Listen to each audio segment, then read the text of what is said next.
नमस्कार मित्रों, सम्य क्लासेज के ऑनलाइन प्लेटफॉर्म पे मैं आपका हार्दिक स्वागत अभिनंदन करता हूं। आज हम कक्षा 12वीं भूगोल के कुछ महत्वपूर्ण प्रश्नों की बात करेंगे। देखते हैं बिना समय गंवाए। पहला प्रश्न जो है वह है कि ऋत्विक बेरोजगारी कौन से क्षेत्र में मिलती है। ऋत्विक को हम मौसमी बेरोजगारी भी कह सकते हैं। ऋत्विक यानी ऋतु के अनुसार या मौसमी बेरोजगारी। ये कृषि क्षेत्र में देखने को मिलती हैं, जहां जैसे फसल कटती हैं, बुआई होती है या निंदाई का काम चलता है, तब कार्य होता है, उसके बाद फिर आदमी बेरोजगार हो जाता है। तो ये सिंप्लीकेशन में याद रखना है कि जो ऋतु के अनुसार, मौसम के अनुसार बेरोजगारी देखने को मिलती है वह कृषि क्षेत्र में देखने को मिलती है, और कृषि एक प्राथमिक क्रिया है। अगला है आर्द्र भूमि कृषि में कौन कौन सी फसलें उगाई जाती हैं। देखो, आर्द्र भूमि यानी अधिक सिंचाई वाली फसलों की बात हो रही है। अपने को प्रश्न पढ़ के सीधा कनेक्ट करना है आंसर से, तो पहले सोचना पड़ेगा। जैसे ही आर्द्र भूमि तो अधिक सिंचाई वाली फसलों पे पहुंचना है, और इसमें चावल हैं, जूट हैं और गन्ना है। इसके अतिरिक्त और भी हैं, लेकिन फिलहाल अपने इतना ही। तीसरा जो है वो रिक्त स्थान के रूप में प्रश्न आपको दिखाई दे रहा होगा कि अर्थव्यवस्था का आकार के साथ बढ़ता है। तो अर्थव्यवस्था का आकार समय के साथ बढ़ता है। जैसे जैसे समय गुजरता जाता है वैसे वैसे अर्थव्यवस्था बढ़ती जाती है। ये 3 प्रश्न हुए हैं, इसके आगे बात करते हैं हम। अच्छे प्रश्न हैं।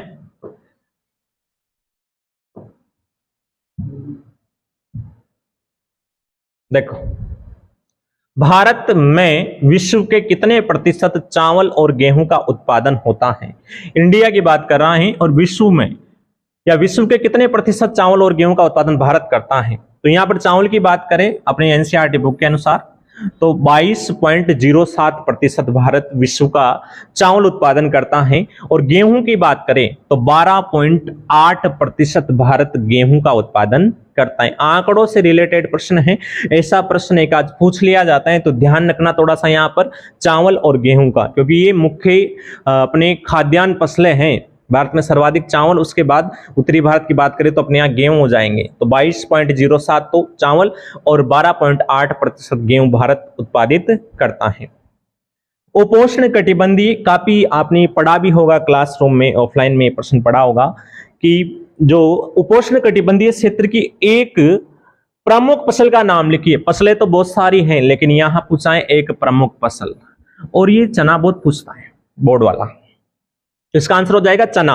और ये पिछली बार पूछा भी गया है बोर्ड परीक्षा में कि जो चना है वो उपोष्ण कटिबंधीय क्षेत्र की एक प्रमुख फसल है। यहाँ रिक्त स्थान आगे दिया गया था कि चना उपोष्ण कटिबंधीय क्षेत्र की एक प्रमुख फसल है, तो इसको याद रखेंगे। और चाय की जो पत्तियां होती हैं जिसे आप पीते हो, टी, कौन से तत्वों की अधिकता पाई जाती है। तो इसमें 2 तत्वों की अधिकता पाई जाती है, एक तो कैफीन एवं टैनिन। इसके आगे हम बात करते हैं अगले प्रश्न की। तो अगला प्रश्न है कि भारत में जो रासायनिक उर्वरक हैं, इनकी प्रति हेक्टेयर खपत किन राज्यों में सर्वाधिक मिलती है। यानी अधिक मात्रा में रासायनिक उर्वरकों का प्रयोग प्रति हेक्टेयर के हिसाब से कौन से राज्यों में किया जाता है। तो 2 राज्य हैं, वैसे तो आपको पता होना चाहिए कि पंजाब और हरियाणा दिखाई दे रहा है। और यहाँ का किसान क्या करता है, गहन खेती करता है। अधिक उत्पादन प्राप्त करने के लिए उच्च किस्म के बीजों का प्रयोग करता है, अधिक रासायनिक उर्वरकों का प्रयोग करता है, अधिक सिंचाई का प्रयोग करता है, और अधिक उत्पादन प्राप्त करने का प्रयास करता है। तो ये इस बात से ध्यान रखना है कि पंजाब में अधिक उत्पादन प्राप्त करने का प्रयास किया जाता है, तो वहां पर रासायनिक उर्वरकों का प्रयोग भी अधिक किया जाता है।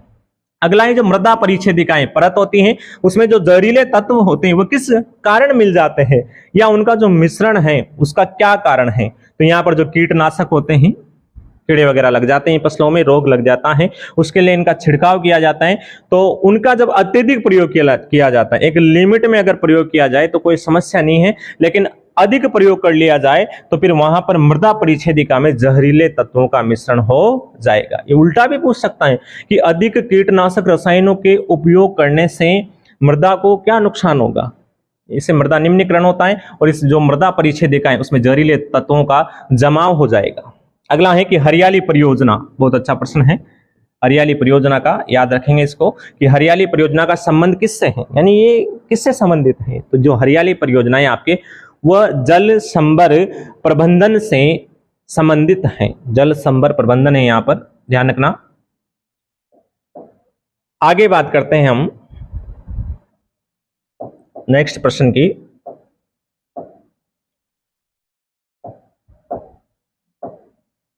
देखिए, देश में कुल उपयोगी जल संसाधन का सीधा सा रिक्त स्थान का 11/22 घन की, तो याद हो जाएगा।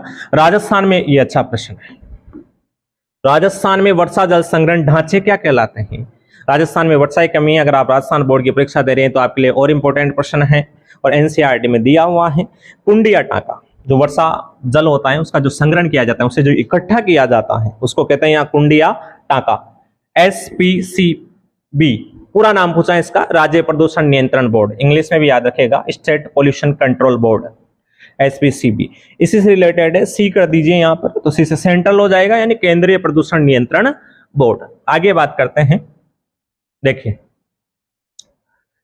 धातु के जो स्रोत हैं या धातु के स्रोत खनिज हैं, रिक्त स्थान का प्रश्न है, तो ये हो जाएंगे धात्विक खनिज। धात्विक खनिज जो होते हैं ये धातु के स्रोत होते हैं, यानी इनमें धातु पाए जाते हैं, इन्हें कहते हैं कि जिसमें धातु की मात्रा पाई जाती है उसे धात्विक खनिज कहते हैं।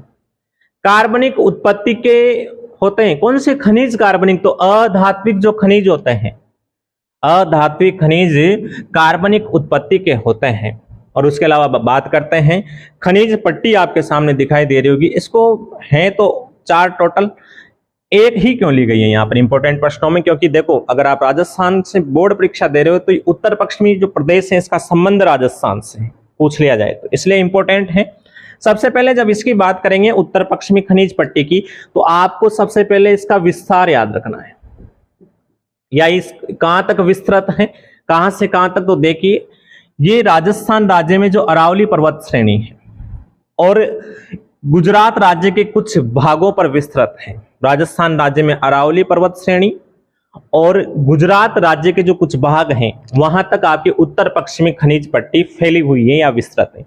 मुख्य रूप से इसमें कौन से खनिज पाए जाते हैं? इसमें जो मकान में यूज किए जाते हैं वो पत्थर मुख्य रूप से पाए जाते हैं यहाँ पर राजस्थान में। राजस्थान राज्य की बात करें, देखिए, बलुआ पत्थर, ग्रेनाइट, संगमरमर, चूना पत्थर, डोलोमाइट, जिप्सम और इसके अलावा मुल्तानी मिट्टी, इसके विशाल जमाव जो पाए जाते हैं वो राजस्थान में पाए जाते हैं। जबकि गुजरात में जो है पेट्रोलियम के संचित भंडार, संचित भंडार का मतलब समझते हैं रक्षित, जो आरक्षित हैं भंडारों के लिए जाना जाता है गुजरात को। अगर सिंप्लीकेशन में बीच में से प्रश्न उठाता है कि पेट्रोलियम के रक्षित संचित भंडारों के लिए किस राज्य को जाना जाता है, तो यहां पर आपका आंसर होगा गुजरात। और नमक के महत्वपूर्ण भंडार कहां पाए जाते हैं? भारत के वह राज्य जहां नमक के महत्वपूर्ण भंडार पाए जाते हैं तो वो होंगे गुजरात और राजस्थान। एक बार अगर इसका स्क्रीनशॉट लेना चाहे तो मैं दोबारा पहले पेज से ले लीजिए।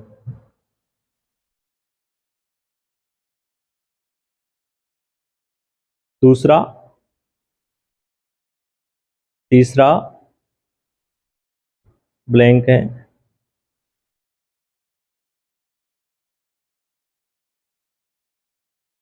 ये लास्ट। धन्यवाद। अगर पसंद आए तो लाइक, कमेंट और शेयर, वो आपकी इच्छा है।